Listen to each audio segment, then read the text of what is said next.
So this is what you would put in if you wanted to thread right up to a square shoulder. If you don't have a square shoulder and you want to change the angle of the last thread, because maybe you want to come out at a 45 degree or for some reason, this 2-digit number is asking for the percentage of the last thread to turn into this angle. To change what angle is on the last thread, you must go to the parameter page.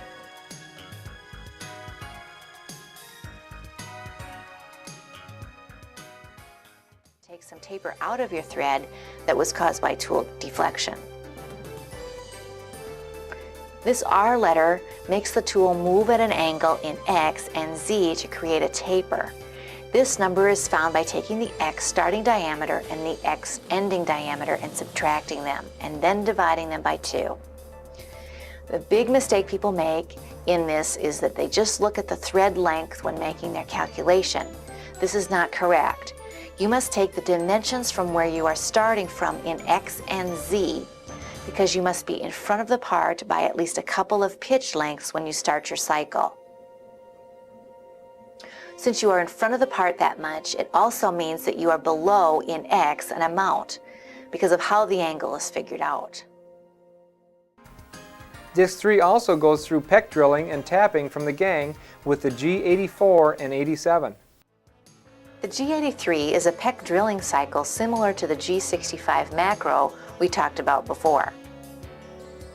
Again, this cycle is a canned or macro cycle that needs variables written to the macro program. All canned cycles are really just G65 commands named with their own number. The P is the amount of dwell at the bottom of the hole used mostly for getting rid of tool pressure, so you can have an accurate depth amount. This is a non-decimal number. You have to have 4 digits without a decimal, so if you wanted a 1-second dwell, you would put in P1000. It also contains the G110 command, which allows programming from one section of the program instead of going back and forth from one to another. First, we will show you an example that could benefit from the G110 command. This process is using the G720 mode. Do you see how the stock is forward and not moving, and the turret Z2 axis is moving for the machining commands? The G720 mode is the mode that lets the turret work on the main spindle part without the part having to move in Z. All of the $2 axis movements are programmed in $2. In this example, the operator is drilling holes off-center on the face of the part. This process is working with the C1 axis of $1 for indexing. Codes would be extremely monotonous. This is where the G110 command would shine. You can literally move the C1 axis from the $1 column, where it is usually programmed, to $2. You would not need any wait commands. This in itself would get rid of 9 wait commands. This DVD goes extensively through spindle synchronization and how the spindles sync with each other for round and odd-shaped parts. H1 is telling the machine which spindle is the main driving spindle. This will usually always be 1 for the main spindle. The D-2 is for the follower spindle. In other words, this spindle is following after the main spindle. The minus sign in between the D and the 2 tells the machine the spindle is going in reverse. You have to be in the back spindle collet. With the G114.1, we need other codes also. The spindle synchronization codes are called up in $1. First, you must get both spindles rotating. The back spindle will be running in reverse, so the 2 will spin the same direction. This will be away from the operator. Always start the spindle sync at 2,000 RPMs or less. This allows the machine the ability to see the encoders correctly. M77 is wait for spindle sync. It waits until the 2 spindles sync up perfectly. This code is necessary when phase shifting. Disc 3 finishes by going through queuing codes and last part programming capabilities. These are wait codes, or some call them queuing codes. Queuing means to form in a line. The $sign you are waiting for without putting the $sign they are in. So if you were in $1 and you were queuing with $2, you would write it like this. This one is waiting for something in $2. Sometimes you need to make all three lines wait for each other, $1, $2, and $3. G999 is run the last part program. In the Citizen machine, there is always a part half finished in the back spindle at the end of one cycle. If in single cycle or the counter is full or some other alarm makes the machine go out of continuous, you can finish that part in the back spindle with the G999 in your program. Things that must be done to run the G999 last part program. Number 1, the PLC switch number 9 cannot be lit. Disk 4, with a runtime of 52 minutes, contains information on all the main codes that make the machine's axes work together. The G710, which works with the turret on the front side in a stationary Z position. The G710 is for using the axes of $2 and $1 in the $1 programming line. In other words, the X1, Y1, Z1, X2, and the Z2 axis are all programmed in the $1 programming line. Z3 is controlled from $3. The G710 command is the bread and butter mode for the M machine. It is the one most used. G710 is for using the turret and the gang tools alternately on the guide bushing side. All three $signs queue with each other or line up with each other. Then any G700 type codes are canceled and the Z2 axis moves all the way forward and stops and is not used. The Z1 is used for any Z feeding moves. Even though X2 is of $2. This mode makes it so it is programmed in $1 and any Z moves that the turret tools need are programmed normally but are carried out by the Z1 axis. G720, which allows you to put two tools in the cut at the same time. The G720 is a superimpose mode for the machine. Superimpose means that one axis goes over another. In this mode, the Z2 superimposes itself onto the Z1 axis. This allows the programmer to program to keep the feed rate of the turret slower than the gang tools. Number 3, you could shim any stick tools in the turret out towards the guide bushing to give a little leeway.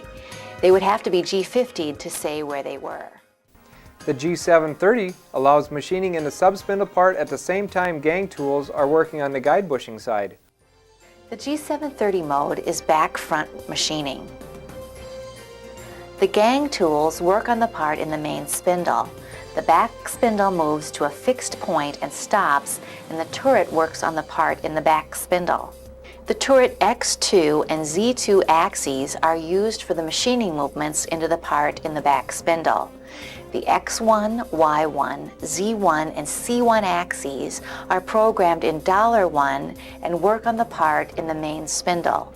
Z3 in $3 moves to a fixed spot and is stationary. X2, Z2, and A2 are programmed in $2 to do the back machining. This mode doesn't use any superimposing. In $3, a W1 is mandatory. This moves the back spindle to a fixed position. You can add the letter I after the W1 to move the back spindle forward some more by an amount the programmer specifies. The I is used if you are drilling deep in the part and the Z2 axis over travels. The I brings the Z3 forward an amount and keeps the turret Z2 axis from over traveling.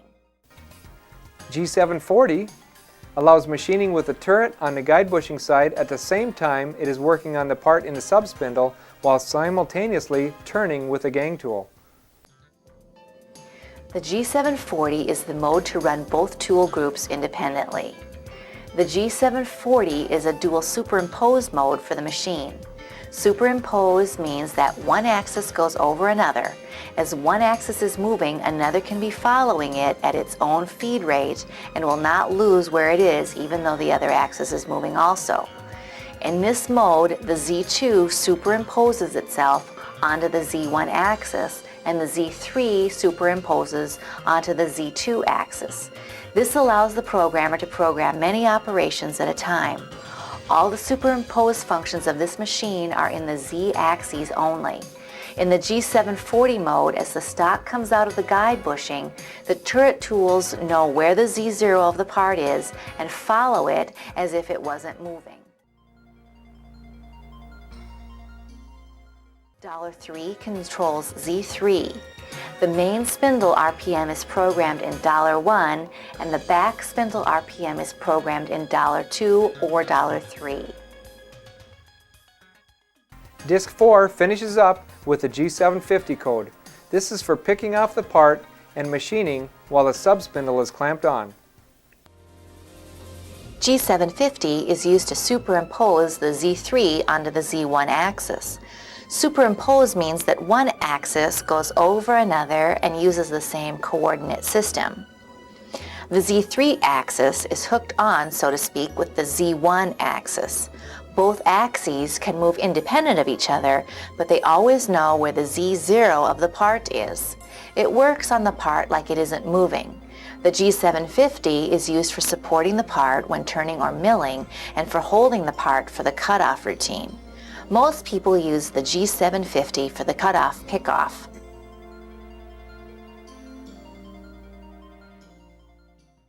Here we see the G750 called up in all three dollar signs.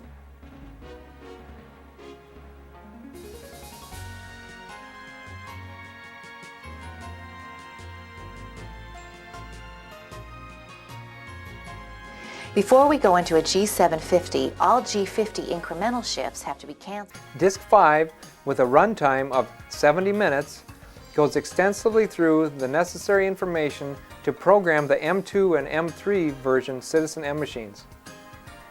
It contains information on the capacities, spindle, and axes details. This will cover the second generation M machines, the M212 and 16 and the M220 and 32. It will cover the new M and G codes and the differences from the first generation to the second generation machines. We will first go through the spindle speeds on the M2 machines. The M212 and 16 machines' main spindles, or the S1 spindle, can go a minimum of 200 and a maximum of 12,000 RPMs. Any hydraulics, and only the guide bushing is run with the belt.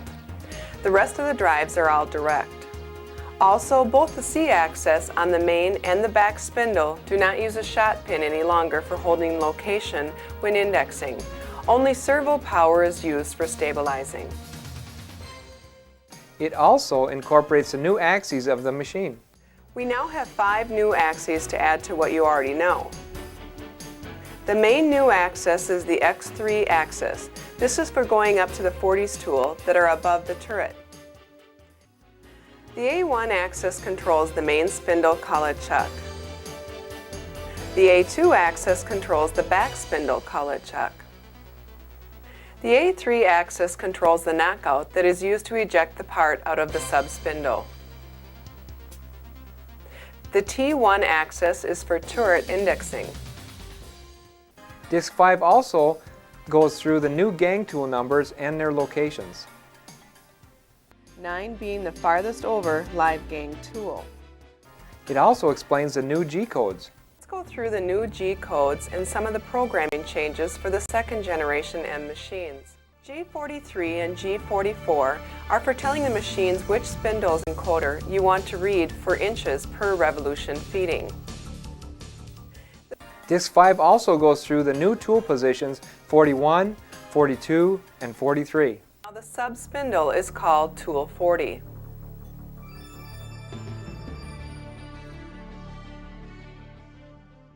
It also contains the G600 codes that replace the G700 codes and the small differences between them. To make the M machine operate more like the Citizen C machines, these are the G600 codes. The G600 codes are very similar to the G700 type codes. They do operate differently in one respect.